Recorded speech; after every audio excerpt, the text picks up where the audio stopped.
Welcome back to the channel, folks. Today we're diving into a topic that's often swept under the rug. How having kids impacts intimacy in a relationship. Let me tell you, becoming a parent is a beautiful thing, but it can sure throw a wrench into your love life. Suddenly, you're both sleep-deprived, stressed out, and let's face it, touched out. But that doesn't mean the intimacy has to die. We're gonna get real about the challenges, understand why that spark might be flickering, and give you actionable steps to reignite the passion in your relationship. Remember, a happy, connected couple makes for a happy, healthy family. Let's be honest, folks, raising kids is exhausting. You're constantly on call, running on fumes, and the last thing on your mind is a romantic rendezvous. It's perfectly natural for your libido to take a nosedive when you're utterly spent. And you know what? That's okay. The first step is acknowledging this new reality and giving yourselves a break. Don't beat yourselves up for not being in the mood 24/7. This isn't a Hollywood movie set, this is real life. Cut yourselves some slack and remember this phase is temporary. Now ladies, let's talk hormones. After giving birth, your body goes through a whirlwind of hormonal changes. These fluctuations can significantly impact your sex drive, leaving you feeling less than amorous. And fellas, you're not off the hook either. You might experience a dip in testosterone after becoming a dad. The key here is understanding and communication. Talk to each other, be patient, and remember, this is a journey you're on together. It's no secret that pregnancy and childbirth can change a woman's body, and these changes can take a toll on body image and self-esteem, making intimacy the last thing on her mind. Guys, this is where you come in. Be her biggest cheerleader, remind her how beautiful she is, and focus on rebuilding that confidence together. Remember, intimacy starts with feeling good about yourself and feeling desired by your partner. Chapter 4. Shifting priorities. Finding the balance. When that little bundle of joy arrives, it's natural for your world to revolve around them. But amidst the diaper changes and feedings, don't forget about each other. It's easy to get lost in the chaos of parenthood and neglect your relationship. Remember, you were a couple before you were parents, and that connection needs nurturing too. Chapter 5. Emotional distance. Bridging the gap. Sleepless nights, financial stress, and the constant demands of parenting can create emotional distance between partners. You might find yourself snapping at each other more often or simply not connecting like you used to. It's crucial to recognize these signs and actively work on maintaining open communication. Share your feelings, listen without judgment, and remember, you're on the same team. Chapter 6. Spontaneity, gone but not forgotten. Remember those days when you could be spontaneous, stealing kisses in the kitchen or whisking each other away for a romantic weekend?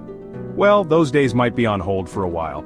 But that doesn't mean romance is dead, it just means you need to be more intentional about it. Schedule us time, even if it's just 15 minutes a day to reconnect and talk. Plan date nights, even if it's just ordering takeout and watching a movie after the kids are asleep. Chapter 7.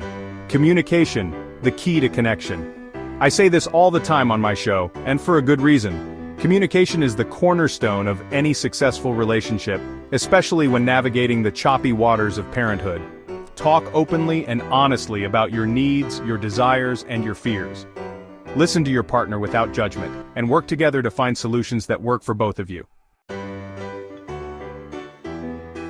Chapter 8. Us time. The couple's oxygen mask. In the midst of caring for your little ones, it's easy to forget about taking care of your relationship. But just like they tell you on an airplane, put your oxygen mask on first before assisting others. Schedule dedicated us time, even if it's just 15 minutes each day.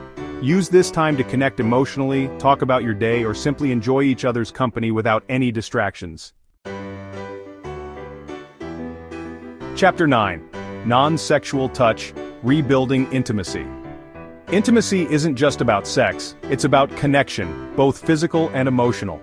Simple gestures like holding hands, cuddling on the couch, or giving each other a back rub can go a long way in rebuilding intimacy.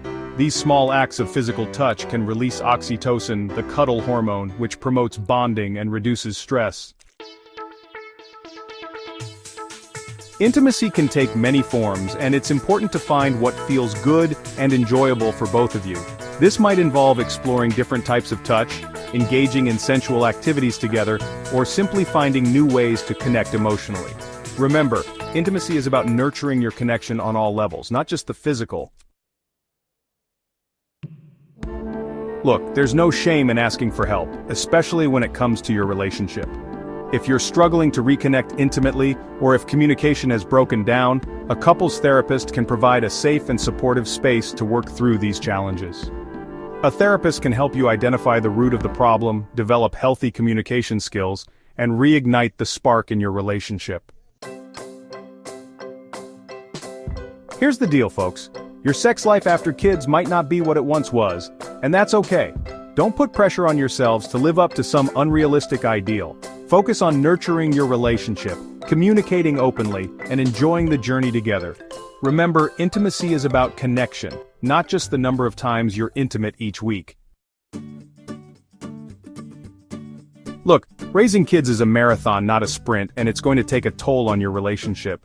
The key is to acknowledge the challenges, be proactive in addressing them, and never stop dating each other. Reigniting intimacy after children takes time, effort, and a whole lot of communication. But trust me, it's possible. Remember, intimacy is about connection, both physical and emotional. It's about feeling loved, desired, and cherished by your partner. And that's something worth fighting for. Thanks for tuning in, and remember, you've got this. Don't forget to subscribe and share this video with a friend who might need to hear this.